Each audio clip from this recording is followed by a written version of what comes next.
À la une de l'actualité, en République démocratique du Congo, après des mois de tractation, l'équilibre des forces au sein du futur gouvernement de coalition se précise. Avec une majorité des députés issus de la mouvance présidentielle, le test portant sur la réforme de la Commission électorale indépendante ivoirienne a été adopté à une large majorité ce mardi. Et puis, près d'un tiers de la population égyptienne vit sous le seuil de pauvreté, d'après le journal gouvernemental Al-Aram.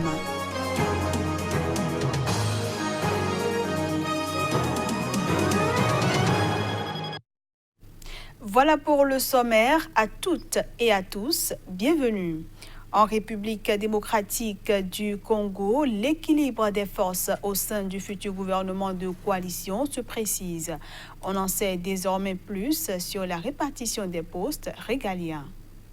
Au cours d'une conférence de presse, les principaux négociateurs de la coalition au pouvoir FCC-CACH avaient dévoilé dans la nuit de lundi à mardi les grandes lignes de leur accord. Si pour l'instant les noms des futurs ministres demeurent inconnus, le détail du partage des postes entre l'actuel et l'ancien président congolais a bien été acté, signé par les deux parties et transmis au Premier ministre, selon des négociateurs des deux camps. Les affaires étrangères et l'intérieur tombent dans l'escarcelle de la coalition CACH de Félix Tshisekedi, mais le chef de l'État n'a obtenu ni la défense ni la justice qui restent aux mains du FCC de son prédécesseur Joseph Kabila.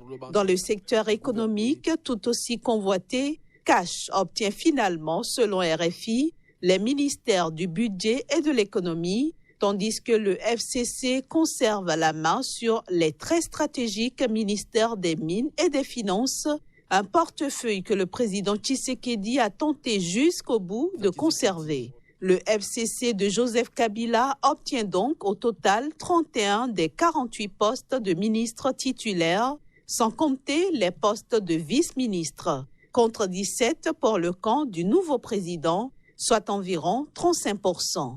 Sur la base de l'accord en partie dévoilé ce mardi, chaque parti doit désormais soumettre sa liste de noms au Premier ministre chargé de former le nouveau gouvernement. En Côte d'Ivoire, le projet de loi sur la recomposition de la commission électorale indépendante a été voté en séance plénière au Parlement ivoirien où les députés du parti au pouvoir sont majoritaires. C'était ce mardi soir. Sans surprise, le test portant sur la réforme de la commission électorale indépendante ivoirienne a été adopté à une large majorité ce mardi soir avec 124 voix pour, 78 voix contre et une abstention. Les commissaires passeront de 17 à 15. Le parti présidentiel et l'opposition auront chacun 3 représentants. Il y aura également 6 représentants de la société civile, 1 de la magistrature, un représentant du président de la République et enfin un représentant du ministère de l'Intérieur. Les représentants de l'État et de la coalition RHTP au pouvoir n'occuperont donc plus que 5 sièges contre la moitié auparavant. Pour le gouvernement, cette recomposition répond aux exigences de la Cour africaine des droits de l'homme et des peuples qui avait émis fin 2016 un arrêt recommandant une commission électorale indépendante plus équilibrée. Pour beaucoup d'opposants, le test de loi ne respecte pas l'arrêt de la Cour africaine des droits de l'homme et des peuples rendu en 2016. S'ils reconnaissent des avancées, ils maintiennent leur accusation. L'opposition dénonce la mise en place d'une commission déséquilibrée à un an de l'élection présidentielle de 2020. Autrement dit, trop de commissaires proches de l'État et du parti au pouvoir estiment l'opposition qui met en doute l'indépendance d'une telle instance. Pour sa part, la députée Yasmina Oueni a regretté que le test, préalablement adopté en commission parlementaire, n'ait été disponible que la veille du vote, rendant impossible un examen approfondi du projet de loi. Je le disais en titre, près d'un tiers de la population égyptienne vit sous le seuil de pauvreté. D'après le journal gouvernemental Al-Aram, qui a cité des chiffres officiels, ce taux est en hausse par rapport à celui enregistré en 2015. L'Agence centrale pour la mobilisation et les statistiques publiques a publié lundi le rapport sur les revenus et dépenses pour 2017-2018, ce qui a donné une idée précise sur la vie du citoyen égyptien moyen. Le taux de pauvreté a atteint 32,5% à travers le pays pour 2017-2018, une hausse de 4,7 points par rapport aux 27,8% enregistrés en 2015. Cet organisme officiel fixe le seuil de pauvreté à un revenu annuel de 480 € ou moins, soit environ 1,30 € par jour en moyenne. Le salaire annuel moyen d'une famille égyptienne a augmenté pour atteindre 3 200 €. Ces chiffres sur la pauvreté ont été publiés alors que l'Égypte s'apprête à recevoir une dernière tranche de 2 milliards de dollars du Fonds monétaire international dans le cadre d'un plan de soutien de 12 milliards de dollars accordé en 2016. Le FMI a relevé la semaine dernière que la situation macroéconomique en Égypte s'est nettement améliorée depuis 2016. Au pouvoir depuis 2014, le président Abdel Fattah al-Sisi mène une politique d'austérité très impopulaire, visant notamment à réduire de manière drastique les subventions de l'État pour relancer une économie à genoux depuis le soulèvement populaire de 2011 contre l'ex-président Hosni Moubarak. Les autorités ont réduit les subventions au carburant début juillet dans le cadre du projet de réforme. En mai, les prix de l'électricité ont augmenté de près de 15%. Les légendes africaines de football se sont donné rendez-vous dans la capitale togolaise pour la 6e édition de la Nuit du football africain. Le match de gala au programme de cette célébration du football africain s'est déroulé en présence du chef de l'État togolais, Faure Gnassingbé, le samedi dernier au stade Kégué qui vient d'être rénové. Ferdinand Gadé, notre correspondant au Togo pour le reportage. Les légendes africaines et togolaises du football ont croisé leurs crampons samedi à Lomé au stade de Kégué. Sur une pelouse d'un stade entièrement rénové et devant un public du grand jour, le chef de l'État Faure Gnassingbé Gnassingbé a donné le coup d'envoi du match de gala de la 6e édition de la Nuit du football africain. Au terme des 60 minutes de la rencontre spectaculaire, ce sont les légendes du football togolais qui l'emportent sur un score de 4-2. Sur un coup de pied arrêté, le lion indomptable Patrick Mboma ouvre le score à la 4e minute de la première partie. 3 minutes plus tard, l'Égyptien Mohamed Aboutreka double la mise. Les légendes togolaises, emmenées par le meilleur buteur de l'histoire du football togolais, Mohamed Koudiaba-Kadé, réduisent la marque à la 11e minute par l'entremise de Olufade Adekambi. Après ce score de 2-1 en faveur des légendes africaines, le match s'emballe de part et d'autre avec une domination des légendes africaines jusqu'à la fin de la première partie.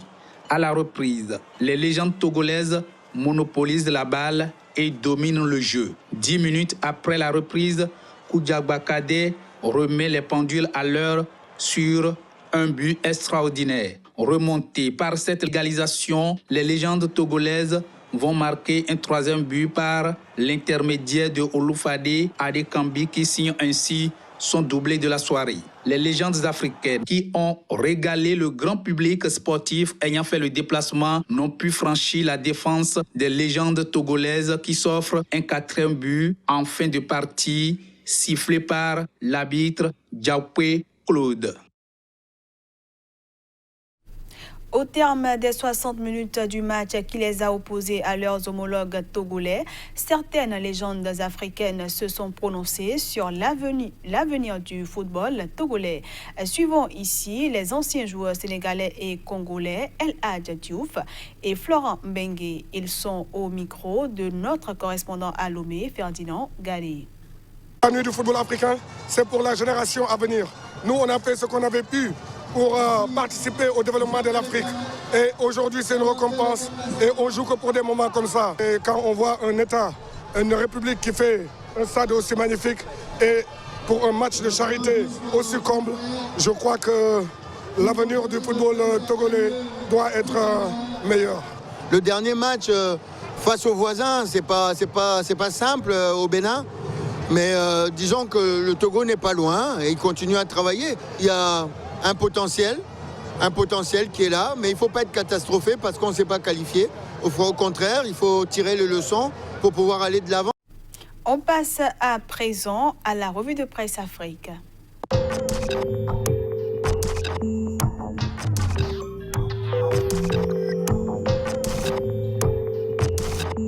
Dernier numéro de la revue de presse africaine sur Sika Télévision pour le mois de juillet 2019. Bienvenue, nous démarrons avec les nouvelles du Togo. Avec liberté, passage devant le comité contre la torture, simple formalité et tour de plaisance pour le régime de Lomé.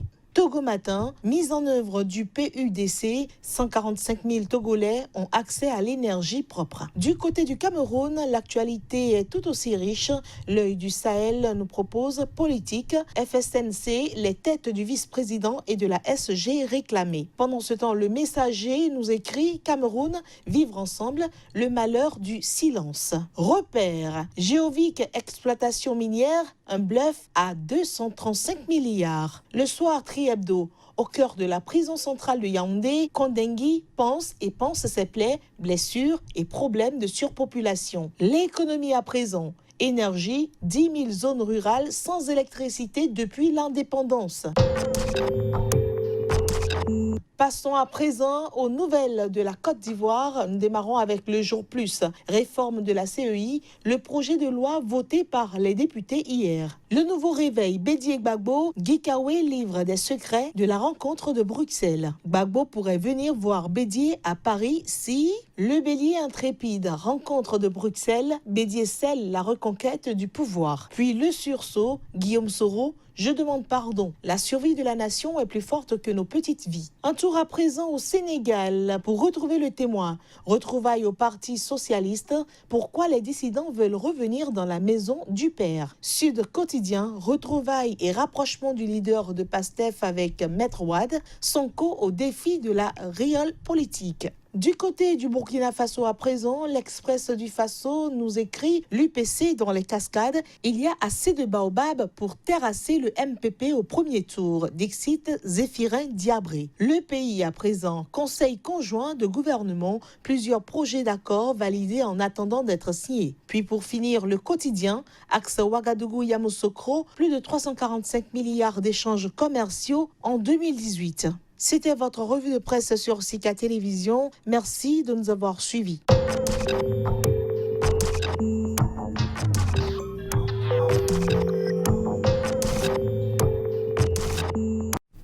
Et voilà, mesdames, messieurs, ce sera tout pour cette édition que je vous remercie d'avoir suivi. À bientôt.